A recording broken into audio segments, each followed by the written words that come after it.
मैं किस आधार पर कह सकता हूं कि 23 और 24 सितंबर को रैप्चर नहीं होगा?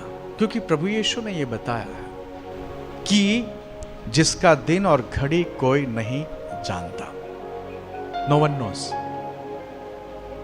प्रभु यीशु कहते हैं कि इसका अर्थ यह नहीं कि प्रभु यीशु को नहीं पता।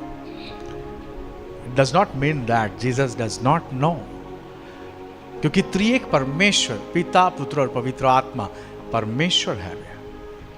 लेकिन नियम के अनुसार पिता के ऑथोरिटी में है। वो किसके ऑथोरिटी में है? पिता के ऑथोरिटी में, कि उसको प्रकट करना और उसकी घोषणा करना, उसको डिक्लेयर करना, वो पिता की ऑथोरिटी में है। वो मैं आपको बताऊंगा कि किस तरह से, क्योंकि परमेश्वर ने सदियों पहले इस बात को हमारे लिए रख छोड़ा था परमेश्वर की व्यवस्था के अंदर, ताकि हमें जब इस तरह की बातों का सामना करना पड़े तब हम उल्लू ना बन जाएं। क्योंकि उल्लू बनाने वाले सारे पृथ्वी पर घूमते रहते हैं, और कई बार इंसान निर्दोष होता है, उसके इरादे अच्छे होते हैं, लेकिन कई बार वो परख नहीं सकता कि उसका उपयोग शैतान कर रहा है। कई लोग ऐसा सोचते हैं कि वे परमेश्वर की सेवा करते हैं, लेकिन हकीकत में वे शैतान का काम करते हैं और उनको पता तक नहीं। They don't know. देखो, बाइबल बहुत ही स्पष्ट कहती है कि जो रैप्चर की जो घटना है वो दिन और वो क्षण को गुप्त रखा गया है, और इसलिए परमेश्वर ने पहले से इज़राइल को जो पर्व दिए, वो पर्व भी ऐसे थे। उनको 7 पर्व दिए गए। कितने पर्व दिए गए? 7। उसमें से 4 पूरे हो चुके हैं, 3 बाकी है। और उस पर्व के हिसाब से घटनाएं घटती है। देखो, हमें ये बात पता होनी चाहिए कि परमेश्वर समय के पक्के हैं। वो आगे पीछे नहीं करते हैं। उनको पता है ये समय में ये चीज हो जाएगी। इसलिए गलाती की पत्री में लिखा है कि जब समय पूरा हुआ, एक काम करते हैं, वो पढ़ लेते हैं तो आपको पता चलेगा कि परमेश्वर समय के बाहर काम नहीं करते हैं। और इसी कारण से कुछ लोग ने इधर उधर गिनती करके 23-24 सितंबर 2025 को डाल दिया कि भाई उस दिन प्रभु यीशु अपनी कलीसिया को ले जाएंगे। लेकिन मैं सहमत नहीं हूं, और 25 तारीख को वो साबित हो जाएगा कि पास्टर शेरोन गलत नहीं बोल रहे थे। मैंने क्या कहा? गलाती की पत्री बोली, उसका 4था अध्याय और उसका 4था पद। हाँ, पढ़ो जरा। परंतु हाँ, जब समय पूरा हुआ, देखा, परमेश्वर इंतजार कर रहा था कि उद्धारक का जन्म कब हो। भविष्यवाणी कब दी गई थी? एदन वाटिका में। किसको? आदम, हवा और सर्प को। सबसे पहले सर्प को बताया गया था यीशु के जन्म के बारे में कि भाई तू टेंशन मत ले, तेरा सर कुचलने के लिए मेरा बेटा आ रहा है। उत्पत्ति के 3 अध्याय के 15 पद में भविष्यवाणी दी गई। सर्प को कहा गया कि तूने जो काम किया है, गलत काम, उसकी सजा तुझे होगी। मेरा बेटा जन्म लेगा और तेरा सर कुचल देगा। अब सोचो कि आदम के समय में यह भविष्यवाणी दी गई थी, पूरी होते हुए 4000 साल लग गए। कितने हजार? 4000 साल। हम कुछ कहते हैं और दूसरे दिन होता नहीं तो लोग बोलते ये झूठा है। एदन वाटिका में आदम, हवा और सर्प को यह कहा गया कि मसीह का जन्म होगा। 4000 साल निकल गए। आदम से लेकर इब्राहिम तक 2000 साल, और इब्राहिम से लेकर प्रभु यीशु तक 2000 साल। इसलिए यहां पर लिखा है, इस पद से हमें यह पता चलता है कि परमेश्वर समय में काम करते हैं। परमेश्वर समय के बाहर है, लेकिन परमेश्वर ने मनुष्य को समय में बांधा है। परमेश्वर ने मनुष्य को 7 दिन की व्यवस्था दी है। 7 दिन यानी 7000 साल। और उस व्यवस्था के द्वारा वो काम करता है। इसलिए प्रभु यीशु का जब जन्म होता है तो पौलुस जब गलाती की कलीसिया को पत्र लिखता है तो वो कहता है, क्या कहता है, पढ़ो जरा। परंतु हाँ, जब समय पूरा हुआ हाँ, तो परमेश्वर ने अपने पुत्रों को भेजा। देखा, ऐसा ही नहीं चलो आज टाइम है तो जन्म लो, या तो फिर एक मरियम अवेलेबल है आप जन्म ले लो। No no no no, God was waiting for perfect timing. इसका अर्थ यह होता है कि परमेश्वर का एक टाइम टेबल है मनुष्य के लिए, और उस टाइम टेबल के आगे पीछे वो काम नहीं करता। देखो, मैं टाइम टेबल का इसलिए बात कर रहा हूं क्योंकि इज़राइल को जो 7 पर्व दिए उसमें से 4 पर्व पूरे हुए, 3 बाकी है। 4 पर्व कैसे पूरे हुए? प्रभु यीशु का बलिदान, प्रभु यीशु का क्रूस पर जड़ना, कब्र में जाना, पुनरुत्थान होना, और उसके बाद 50वां दिन कलीसिया का जन्म होना, पेंटिकोस्ट का दिन। ये 4 पर्व थे। जो 4 पर्व के जो समय था, मीन्स एग्जैक्ट डेट और टाइम थी, उसी हिसाब से प्रभु यीशु को बलिदान किया गया। अगर आप इतिहास को पढ़ोगे, प्रभु यीशु के बलिदान के इतिहास को पढ़ोगे तो वहां पे लिखा है कि शाम के बलिदान के समय में प्रभु यीशु ने अपनी आत्मा को छोड़ दिया। मीन्स क्रूस पर भी वो अपनी जान नहीं देता, वो इंतजार करता है समय की।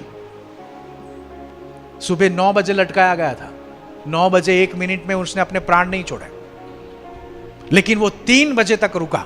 6 घंटे सावधान, कॉन्शियस क्रूस पर जड़ा रहा। क्यों? He was waiting for perfect time. क्योंकि गलत टाइम पर बलिदान देने से वो बलिदान स्वीकार नहीं होता। समझ रहे हो आप? तो इसलिए गलातियों में लिखा है कि जब समय पूरा हुआ तब नियम के अधीन, पढ़ो जरा, तो परमेश्वर ने अपने पुत्रों को भेजा। हाँ, फिर जो स्त्री से जन्मा और व्यवस्था के अधीन उत्पन्न हुआ। देखा, व्यवस्था, नियम जो मैं कह रहा हूं, व्यवस्था।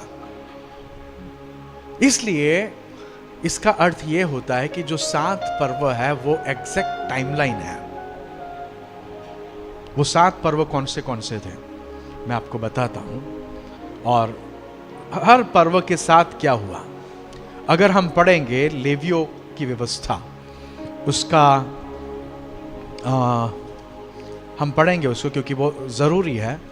क्योंकि हाउ दिस पीपल, किस तरह से 23 और 24 सितंबर पर पहुंचे ये लोग, वो बात को जानना ज़रूरी है। क्योंकि हर साल एक पर्व उसके आजू बाजू आता है, और वो पर्व है ट्रम्पेट का पर्व, रोश होशन्ना कहा जाता है उसे। लेकिन हम पढ़ेंगे जो 7 पर्व दिए गए थे इज़राइल को, और वो टाइमलाइन है, एक शेड्यूल है, और उस हिसाब से ही सब कुछ हुआ था। लेवियों की व्यवस्था, उसका 23 अध्याय और 5 पद को सबसे पहले पढ़ो। 5 पद को। पहले महीने के 14वें दिन को, हाँ, गोदुल के समय, हाँ, यहोवा का फसल हुआ करे। और फिर और उसी महीने के 15वें दिन को, हाँ, यहोवा के लिए अखमीरी रोटली का पर्व हुआ करे। और फिर उसमें तुम 7 दिन तक अखमीरी रोटी खाया करना। हाँ, तो अगर देखो आप पास ओवर यानी क्या, पास्का जो था, क्या था वो? जब यहूदी समाज मिस्र में थे, इजिप्ट में थे, गुलामी में थे, हर परिवार ने अपनी संख्या के हिसाब से हलवान को काटा और उसके लहू को लेकर अपने दरवाजों पर लगाया, क्योंकि उस रात को सहारक पूरे मिस्र में घूमने वाला था। बराबर है? जिन जिन घरों पर वो लहू था उनको टाला गया, यानी पास ओवर। तो जो दिन ये हलवान को काटा गया था, उस लहू को दरवाजों पर लगाने के लिए, उसी दिन प्रभु यीशु का भी बलिदान हुआ। जो वो पर्व था, पहला पर्व, जिसे इंग्लिश में पासओवर कहा जाता है। दूसरा अनलिवेंड ब्रेड, यानी कि बेक, कौन सी खमीरी रोटी? अखमीरी रोटी। अखमीरी रोटी। प्रभु यीशु तब वो कब्र में है, तब वो कब्र में है। और अगर 11 पद आप पढ़ोगे तो उसी में 11 पद पढ़ो जरा, 23 और 11 पद। और वह उस पुले को हाँ, यहोवा के सामने हिलाए, हाँ, कि वह तुम्हारे निमित्त हाँ, ग्रहण किया जाए। और वो पुला कौन सा है? फर्स्ट फ्रूट है, वो पहला पुला। ठीक है। तो प्रभु यीशु कब्र से बाहर आते हैं, वो रिजरेक्शन जो है वो है फर्स्ट फ्रूट, यानी कि जो भी आदम से लेकर मरे थे, अभी तक मर रहे हैं लोग, उसमें पहला उठने वाला कौन है? मृत्यु से बाहर आने वाला तो प्रभु यीशु है। तो दैट इज फर्स्ट फ्रूट, जो पर्व था, यानी पहला पासओवर, दूसरा अनलिवेंड ब्रेड, तीसरा फर्स्ट फ्रूट जो प्रभु यीशु के पुनरुत्थान के द्वारा पूरा हुआ, और पेंटिकोस्ट का पर्व जो कलीसिया के जन्म के द्वारा, यानी जब 50वें दिन पवित्र आत्मा उतरी। लेकिन पांचवा पर्व जो है, वो पर्व है, उसे क्या नाम दिया गया है पता है? जिसका दिन और घड़ी कोई नहीं जानता। वो पांचवा पर्व का नाम क्या है? जिसका दिन और घड़ी कोई नहीं जानता। हमने कभी सोचा नहीं कि भाई ऐसा क्यों। ये जो पर्व है उसे फीस्ट ऑफ ट्रम्पेट कहा जाता है। फीस्ट ऑफ ट्रम्पेट, यानी कि तुरही फूकने का पर्व। आखिरकार ये है क्या? इज़राइल का वह पर्व जिसका दिन और घड़ी कोई नहीं जानता, उसका दूसरा नाम है योम तेरुआ। योम तेरुआ, फीस्ट ऑफ ट्रम्पेट, रोश हाशन्ना भी कहा जाता है। तो ये जो 7 प्रमुख पर्व में से 5वां पर्व है, ये कौन सा है?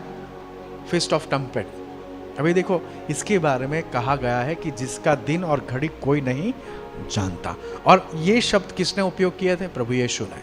कहां पर? प्रभु यीशु ने जब अपने दूसरे आगमन की भविष्यवाणी की थी, तब प्रभु यीशु ने ये बात का जिक्र किया था। क्यों? क्योंकि उनके सुनने वाले यहूदी समाज के लोग थे। प्रभु यीशु जब ये शब्द का उपयोग करता है, उसी से वो उनको एक मैसेज देता है कि वो किसकी बात कर रहा है, यानी कि वो फीस्ट ऑफ ट्रम्पेट की बात कर रहा है। यदि वो पासओवर पर्व के दिन उसका बलिदान हुआ, अखमीरी रोटी के पर्व के समय वो कब्र में था, फर्स्ट फ्रूट के पर्व में उसका रिजरेक्शन हुआ, पेंटिकोस्ट के पर्व में कलीसिया का जन्म हुआ, इसका अर्थ ये होता है कि फीस्ट ऑफ ट्रम्पेट में कलीसिया का रैप्चर और प्रभु यीशु का दूसरा आगमन हो सकता है।